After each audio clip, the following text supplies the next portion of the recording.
In your city in Patiala. So इसके लिए मैं आपको बधाई देता हूँ और हम लोग इसको इस प्रोग्राम को यहाँ की पब्लिक की जनता के लिए बहुत रिजनेबल रेट पे रखेंगे, ठीक है। उसके रेट के बारे में भी हमारे कर्नल साहब आपको बताएंगे। जितेश सिंह को पहले मैं रिक्वेस्ट करूँगा कि प्रोसीजर के बारे में बताएं जो हमारे किडनी प्लांट ਸਤਿ ਸ਼੍ਰੀ ਅਕਾਲ ਸਾਰਿਆਂ ਨੂੰ। ਪ੍ਰੋਸੈਸ ਸਟਾਰਟ ਕੀਤਾ ਹੈ। ਕਿਡਨੀ ਟ੍ਰਾਂਸਪਲਾਂਟ ਬੇਸਿਕਲੀ ਉਹਨਾਂ ਪੇਸ਼ੈਂਟਸ ਲਈ ਕੀਤਾ ਜਾਂਦਾ ਜਿਨ੍ਹਾਂ ਨੂੰ ਕ੍ਰੋਨਿਕ ਕਿਡਨੀ ਡਿਜ਼ੀਜ਼ ਯਾਨੀ CKD ਸਟੇਜ 5 ਹੋ ਜਾਂਦਾ ਹੈ। ਸੋ ਸਟੇਜ 5 ਦੇ ਵਿੱਚ ਯੂਜੂਅਲੀ ਸਾਨੂੰ ਪੇਸ਼ੈਂਟ ਨੂੰ ਡਾਇਲਿਸਿਸ ਤੇ ਮੇਨਟੇਨ ਕਰਨਾ ਪੈਂਦਾ ਹੈ। ਬਟ ਡਾਇਲਿਸਿਸ ਬਹੁਤ ਹੀ although it is life saving ਹੁੰਦਾ ਹੈ। ਪੇਸ਼ੈਂਟ ਆਪਣੀ ਰੋਜ਼ਮर्रा ਦੇ ਕੰਮ ਨਹੀਂ ਕਰ ਸਕਦਾ, ਖਾਣ ਪੀਣ ਤੇ ਬਹੁਤ ਰਿਸਟ੍ਰਿਕਸ਼ਨਸ ਹੁੰਦੀਆਂ। डायलिसिस वाले पेशेंट्स ਦੀ ਪਾਣੀ ਦੀ ਇਨਟੇਕ ਬਹੁਤ ਰਿਸਟ੍ਰਿਕਟਡ ਹੁੰਦੀ ਹੈ। ਸੋ ਉਹ ਯੂਜੂਅਲੀ ਆਪਣੇ ਜਿਸ ਥਾਂ ਤੋਂ ਡਾਇਲਿਸਿਸ ਕਰਾ ਰਹੇ ਉਸ ਸੈਂਟਰ ਤੋਂ ਬਹੁਤ ਜ਼ਿਆਦਾ ਦੂਰ ਨਹੀਂ ਜਾ ਸਕਦੇ ਕਿਉਂਕਿ ਉਹਨਾਂ ਨੇ ਹਫਤੇ 'ਚ 2 ਜਾਂ 3 ਵਾਰ ਆ ਕੇ ਡਾਇਲਿਸਿਸ ਕਰਾਉਣਾ ਹੁੰਦਾ। ਸੋ ਬਾਕੀ ਖਾਣ ਪੀਣ ਦੀ ਮਨਾਹੀ ਬਹੁਤ ਚੀਜ਼ਾਂ ਦੀ ਹੁੰਦੀ ਹੈ। ਸੋ ਉਹਨਾਂ ਨੂੰ ਇੱਕ ਨਾਰਮਲ ਜ਼ਿੰਦਗੀ ਦੇਣ ਵਾਸਤੇ ਡਾਇਲਿਸਿਸ ਇੱਕ ਬਹੁਤ ਅੱਛਾ ਆਪਸ਼ਨ ਹੁੰਦਾ ਹੈ। ਟ੍ਰਾਂਸਪਲਾਂਟ ਇੱਕ ਬਹੁਤ ਅੱਛਾ ਆਪਸ਼ਨ ਹੁੰਦਾ ਹੈ। ਟ੍ਰਾਂਸਪਲਾਂਟ ਦੇ ਵਿੱਚ ਅਸੀਂ ਇੱਕ ਉਹਨਾਂ ਦੇ ਹੈਲਦੀ ਡੋਨਰ ਤੋਂ ਜੋ ਕਿ ਜਿਵੇਂ ਹਸਬੈਂਡ ਟੂ ਵਾਈਫ ਟ੍ਰਾਂਸਪਲਾਂਟ ਹੋ ਗਿਆ, ਵਾਈਫ ਟੂ ਹਸਬੈਂਡ ਹੋ ਗਿਆ, ਪੇਰੈਂਟਸ ਤੋਂ ਬੱਚਿਆਂ ਨੂੰ ਹੋ ਗਿਆ, ਬੱਚੇ ਪੇਰੈਂਟਸ ਨੂੰ ਡੋਨੇਟ ਕਰ ਸਕਦੇ ਹਨ। ਸੋ ਕਲੋਜ਼ ਫੈਮਿਲੀ ਰਿਲੇਟਿਵਸ ਹੀ ਡੋਨੇਟ ਕਰ ਸਕਦੇ ਨੇ। ਉਹਨਾਂ ਦੇ ਵਿੱਚੋਂ ਜਦੋਂ ਕ੍ਰਾਸ ਮੈਚਿੰਗ ਨਾਲ ਅਸੀਂ ਡਿਟਰਮਿਨ ਕਰ ਲੈਂਦੇ ਹਾਂ ਕਿ ਇਹਨਾਂ ਦੀ ਕਿਡਨੀ ਮੈਚ ਕਰ ਰਹੀ ਹੈ ਤੇ ਮੋਸਟ ਲਾਈਕਲੀ ਟ੍ਰਾਂਸਪਲਾਂਟ ਸਕਸੈਸਫੁਲ ਹੋਏਗਾ, ਤਾਂ ਅਸੀਂ ਇਹ ਹੋਰ ਕਾਫੀ ਟੈਸਟ ਕਰਨ ਤੋਂ ਬਾਅਦ ਜਦੋਂ ਡੋਨਰ ਸੂਟੇਬਲ ਹੁੰਦਾ ਹੈ ਤਾਂ ਅਸੀਂ ਟ੍ਰਾਂਸਪਲਾਂਟ ਦੀ ਸਰਜਰੀ ਪਲਾਨ ਕਰਦੇ ਹਾਂ। ਅਸੀਂ ਇੱਥੇ ਜਿਹੜਾ ਟ੍ਰਾਂਸਪਲਾਂਟ ਪ੍ਰੋਗਰਾਮ ਸ਼ੁਰੂ ਕਰ ਰਹੇ ਹਾਂ ਇਹਦੇ ਵਿੱਚ ਅਸੀਂ ਡੋਨਰ ਦੀ ਜਿਹੜੀ ਕਿਡਨੀ ਰਿਟਰੀਵ ਕਰਨੀ ਹੁੰਦੀ ਹੈ ਯਾਨੀ ਕਿ ਡੋਨਰ ਨੈਫਰੈਕਟਮੀ ਜਿਹੜੀ ਕਰਨੀ ਹੈ ਉਹ ਲੈਪਰੋਸਕੋਪੀਕਲੀ ਕਰਾਂਗੇ। ਬਹੁਤ ਸੈਂਟਰਸ ਨੇ ਜਿੱਥੇ ਓਪਨ ਕੀਤੀ ਜਾਂਦੀ ਹੈ, ਅਸੀਂ ਲੈਪਰੋਸਕੋਪੀਕਲੀ ਕਰਾਂਗੇ ਕਿਉਂਕਿ ਇਹਦੇ ਨਾਲ ਡੋਨਰ ਨੂੰ ਘੱਟ ਤੋਂ ਘੱਟ ਤਕਲੀਫ ਹੁੰਦੀ ਹੈ। ਕਿਡਨੀ ਡੋਨੇਸ਼ਨ ਤੋਂ ਬਾਅਦ ਸਾਡਾ ਏਮ ਹੁੰਦਾ ਹੈ ਕਿ ਜਿਹੜਾ ਡੋਨਰ ਹੈ ਉਹ ਬਿਨਾਂ ਕਿਸੇ ਪ੍ਰੋਬਲਮ ਦੇ, ਬਿਨਾਂ ਘੱਟ ਤੋਂ ਘੱਟ ਦਰਦ ਸਹਿ ਕੇ 1 ਤੋਂ 2 ਦਿਨਾਂ ਦੇ ਵਿੱਚ ਛੁੱਟੀ ਕਰਕੇ ਘਰੇ ਜਾ ਸਕੇ। ਤੇ ਉਸ ਤੋਂ ਬਾਅਦ ਅਸੀਂ ਰੈਸੀਪੀਐਂਟ ਦੀ ਸਰਜਰੀ ਪਲਾਨ ਕਰਦੇ ਹਾਂ ਐਂਡ ਰੈਸੀਪੀਐਂਟ ਯੂਜੂਅਲੀ ਸਰਜਰੀ ਤੋਂ ਬਾਅਦ 4 ਤੋਂ 5 ਦਿਨ ਦੀ ਹਸਪੀਟਲ ਸਟੇ ਮਿਨੀਮਮ ਰਹਿੰਦੀ ਹੈ। ਸੋ ਸਾਡਾ ਏਮ ਇੱਥੇ ਇਹ ਹੈ ਕਿ ਬਹੁਤ ਚੰਗੀ ਤਰ੍ਹਾਂ ਇਵੈਲੂਏਟ ਕਰਕੇ ਜਿਹੜੇ ਸੇਫ ਟ੍ਰਾਂਸਪਲਾਂਟਸ ਹੈ ਉਹ ਕੀਤੇ ਜਾਣ ਸੋ ਦੈਟ ਕਿਡਨੀ ਫੇਲੀਅਰ ਦੇ ਪੇਸ਼ੈਂਟਸ ਦੇ ਨੂੰ ਡਾਇਲਿਸਿਸ ਦੇ ਪੇਸ਼ੈਂਟਸ ਨੂੰ ਇੱਕ ਅੱਛੀ ਲਾਈਫ ਅੱਗੇ ਦੇ ਸਕੀਏ। किडनी ट्रांसप्लांट अब बहुत ही एस्टेब्लिश ट्रीटमेंट है और बहुत पुराना है। 23 दिसंबर 1954 23 दिसंबर 1954 को पहली बार बोस्टन USA में डॉक्टर मरे ने किडनी ट्रांसप्लांट किया था 2 ट्विंस के अंदर, रिचार्ड और हैरी के अंदर। ये बहुत एस्टेब्लिश प्रोसीजर है, इसमें कोई ऐसी परेशानी नहीं होती है, बहुत कॉम्प्लिकेशन नहीं होती है, they can be all handled. और इसमें क्या होता है कि बेसिकली कि जो रिसिपिएंट है जिसको यानी कि किडनी मिली है वो रिजेक्ट ना करे। तो उसके लिए अब क्या, उस समय तक जब उन्होंने किया था इम्यूनोसप्रेसिव ड्रग्स नहीं थी, यानी कि जो बॉडी रिजेक्ट करती है उसको कैसे संभाला जाए, उसको रिजेक्शन से कैसे रोका जाए। तो 1964 में हमारे पास इम्यूनोसप्रेसिव ड्रग आ गई। तो उसमें क्या होता है कि अगर कोई थोड़ा बहुत बैचिंग कम भी होती है तो वो उसको सप्रेस कर लेती है। तो आजकल टेक्नोलॉजी बहुत बढ़ गई, it's a very established program, very establish program. और क्वालिटी ऑफ लाइफ जो है पेशेंट की बहुत बढ़ा देता है। डायलिस पे भी कोई कहता है कि मैं डायलिस पे चल रहा हूँ, ठीक है 2 हफ्ते में हो जाती है, बट क्वालिटी ऑफ लाइफ नहीं बढ़ती है। क्वालिटी ऑफ लाइफ बढ़ती है ट्रांसप्लांट के बाद ही, उसके बाद वो टोटल फ्री हो जाता है। कुछ दवाइयाँ ज़रूर उसको खानी पड़ती हैं और कोई उसे किसी तरह की कोई परेशानी नहीं होती है। डॉक्टर हमारे नेफ्रोलॉजिस्ट हैं डॉक्टर कल्पेश जी, आपको बताएं। जैसे कि सर ने बताया डिटेल में सारा कुछ, तो अब हम बात करते हैं ट्रांसप्लांट के बारे में। तो किडनी ट्रांसप्लांट बेसिकली क्या होता है? जनरली क्या होता है कि बहुत सारे पेशेंट, जैसे बहुत सारे केसेस होते हैं जिसमें किडनी खराब होती है, उसके रीज़न होते हैं मल्टीपल। जैसे किसी को BP है, किसी को शुगर है, किसी को इन्फेक्शन है, किसी को स्टोन है, जैसे पंजाब एरिया में स्टोन्स बहुत है। अदरवाइज इस तरह कुछ किडनी की बीमारियाँ होती है जो बॉडी को डैमेज करती है, साथ साथ किडनी को भी डैमेज करती है। तो ऐसे केसेस में हमें फाइंड आउट करना होता है किडनी खराब क्यों हुई है। तो हमारा मकसद जो है कि हम ट्रांसप्लांट कर तो दें, लेकिन ट्रांसप्लांट पर किडनी चलेगी उसका आउटकम कैसा है, उसके लिए हमें पहले वर्कअप करना पड़ता है कि पुरानी किडनी क्यों खराब हुई थी, वही किडनी की जो बीमारी पुरानी थी वो दोबारा नहीं किडनीज जो लगाते हैं हम ट्रांसप्लांट करते हैं उसको असर करेगी या नहीं करेगी, वो ना करे उसके लिए हम वर्क करते हैं। प्लस जो ये बताया कि मैचिंग करते हैं, तो सबसे पहले मैचिंग करते हैं हम ब्लड ग्रुप का, कि ब्लड ग्रुप अगर मैचिंग है तो बहुत अच्छी बात है कि ब्लड ग्रुप मैचिंग के साथ रिजेक्शन का जो रिस्क कम हो जाता है। अगर ब्लड ग्रुप मैचिंग नहीं है तो भी आज की डेट में हम ट्रांसप्लांट कर सकते हैं।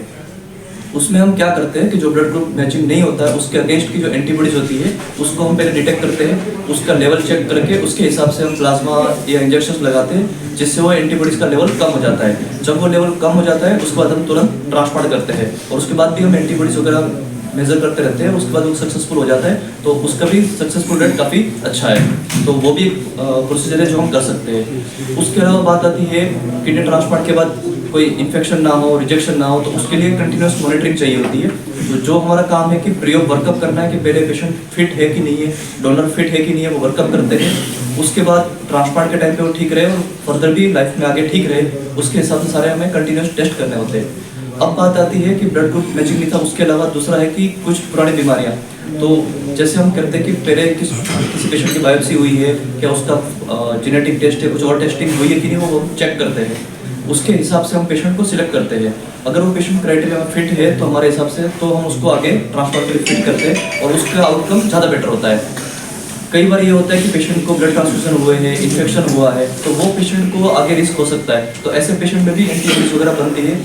तो उस केसेस में भी हम प्लाज्मा इम्यूनोथेरेपी सब कुछ देके उस पेशेंट की एंटीबॉडीज कम करके ऐसे जो रिस्की पेशेंट है उसका भी हम लेवल अचीव करके उसको भी ट्रांसप्लांट के लिए लेके जाते हैं और उसका भी आउटकम काफ़ी अच्छा है। ये सारे केसेस हो गए जो डिफिकल्ट केसेस की बात करी हमने।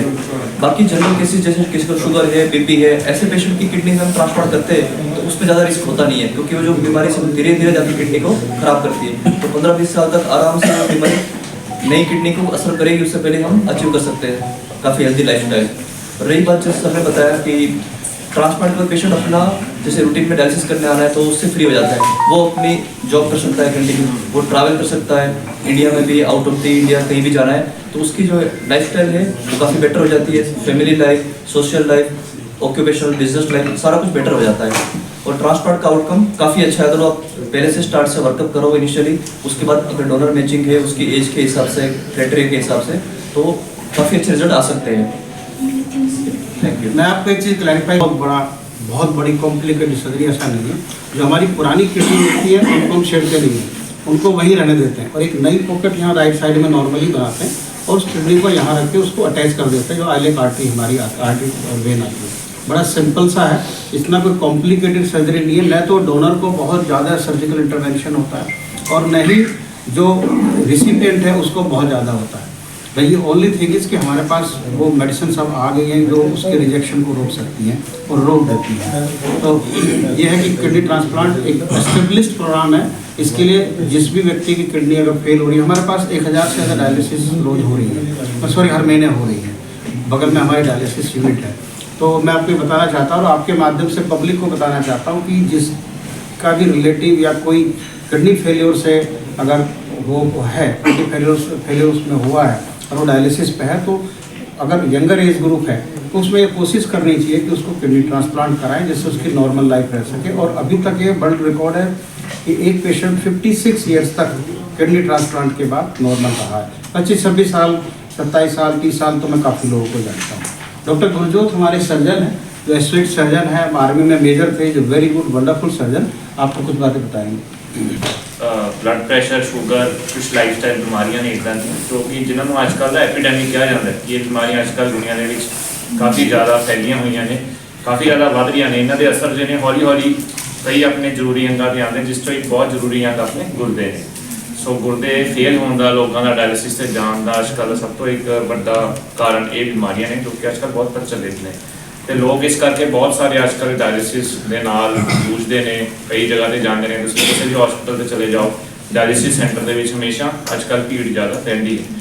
सो इस मतलब सिचुएशन दे विच जो किडनी ट्रांसप्लांट है किते हो रहा है, तो एक बहुत ही होप आशा दिंदा है ऐसे मरीजों में। सब तो जो मेन चीज़ है उन्होंने क्वालिटी ऑफ लाइफ, जो मेरे साथी डॉक्टर साहबा ने भी कहा कि वो क्वालिटी ऑफ लाइफ में पेशेंट का बहुत इंप्रूव कर दिंदा है कि वो एक नॉर्मल जिंदगी जी सकता है। ये पेशेंट सिलेक्शन, पेशेंट की मैचिंग ये होना ਤੇ ਇੱਕ ਅੱਛੀ ਸਰਜੀਕਲ ਟੀਮ ਦਾ ਹੋਣਾ, ਸਟੇਟ ਆਫ ਆਰਟ ਇੰਫਰਾਸਟ੍ਰਕਚਰ ਹੋਣਾ ਜ਼ਰੂਰੀ ਹੈ। ਇਹ ਸਭ ਕੁਝ ਹੁੰਦਾ ਹੈ ਤਾਂ ਪੇਸ਼ੈਂਟ ਦਾ ਆਊਟਕਮ ਬਹੁਤ ਡੈਫੀਨੇਟਲੀ ਬੈਟਰ ਹੁੰਦਾ ਹੈ ਤੇ ਕੁਆਲਿਟੀ ਆਫ ਲਾਈਫ ਤੇ ਮੇਨ ਚੀਜ਼ ਦਾ ਉਹਦਾ ਇਫੈਕਟ ਹੁੰਦਾ। ਮਰੀਜ਼ ਆਪਣਾ ਨਾਰਮਲ ਜ਼ਿੰਦਗੀ ਜੀ ਸਕਦਾ ਤੇ ਕੰਪਲਿਕੇਸ਼ਨ ਰੇਟ ਟੈਕਨੋਲੋਜੀਕਲ ਦੀ ਐਡਵਾਂਸਮੈਂਟ ਨਾਲ ਬਹੁਤ ਅੱਜ ਕੱਲ੍ਹ ਘੱਟ ਹੋ ਗਏ ਨੇ ਇਹਨਾਂ ਚੀਜ਼ਾਂ ਦੇ ਵਿੱਚ।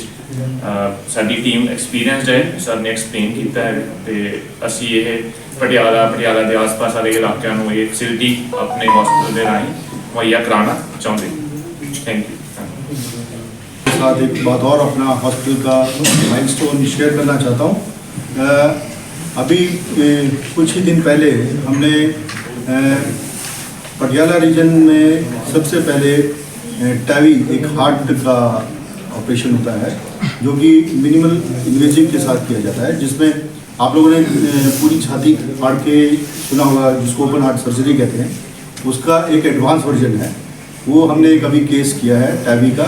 अभी हमारे डॉक्टर साहब तो कहीं बिजी थे, लेकिन उसके बारे में थोड़ी सी जानकारी आपको डॉक्टर। ऐसा होता है कि मेन आर्टरी, जैसे ये हार्ट है तो एक एओर्टा मेन आर्टरी होती है, उसी से पूरी बॉडी में ब्लड जाता है। उसको वापस ना आए तो 3 लिफलेट नीचे होती है उसमें, एओर्टिक वॉल उसको कहते हैं। एज के साथ साथ कई बार उसमें ना कैल्शियम जमा हो जाता है चूने की तरह, और वो होने की वजह से उसका स्टेनोसिस हो जाता है, यानी कि रास्ता जो है कम हो जाता है।